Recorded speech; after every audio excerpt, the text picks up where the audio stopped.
What's up, everyone? Welcome back to Better Biomed. Folks, I am constantly using AI to find answers to problems and to cut time off, and today's one of those days where I'm using AI to help me figure out a little project here. And let's go ahead and take a look and see what I'm doing. All right, guys, so I have this little Arduino Nano, and it's got a PIR. This is a infrared motion detector circuit. And to be honest, I have no idea how much current this guy is going to pull. And I have not seen how much current an Arduino Nano is going to pull. Now this guy right here is going to be where a lot of my parasitic losses occur. And that is my little buck converter circuit. And you can see I can power it with a 9-volt battery. Or let's just step that up a little bit. I have a 36,800 milliamp hour battery. And I know because it says so right there. And if I include this guy with this guy on this project, I'm curious how long should this be able to last between charges. So this looks like a really solid power source, could go for a long time.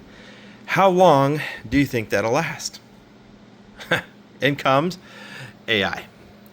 So I go into ChatGPT and I tell it I have a 36,800 milliamp hour battery and I want to power an Arduino Nano with a motion detector sensor.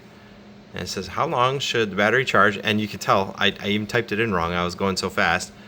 And then it gives you an answer. And this is what I really like about ChatGPT, is it doesn't just give you an answer like Google and some of the other ones. It actually shows you in conversation how it came out in that answer. And it's really fantastic. So right here, you can see it says that it estimates it to be 736 hours. Holy cow. Now I'm going to have to figure out how many weeks that is or how many years. 736 hours, 24 hours a day. Well, I'll do that math later, but here's the important part. Is it knows I got a Nano and it knows I got a PIR sensor and it knows exactly roundabout how much current it's going to pull on average. And to that, assuming my battery is correct with the 36,800 milliamp hour, these Chinese battery packs are never really rated at that. So I wouldn't trust that. But let's say 30,000, at the very least 30,000 milliamp hours. That's still a heap of battery. And one of the other things that's not taken into account is the parasitic losses through the power supply. So this guy right here, this buck converter, while it might be sort of efficient, I'll shut off one of the circuits and maybe only use one side. Maybe that'll improve it a little bit.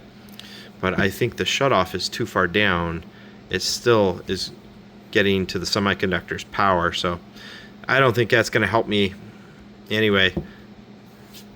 So we're looking at 736 hours. And it took me seconds to do that. It's fantastic.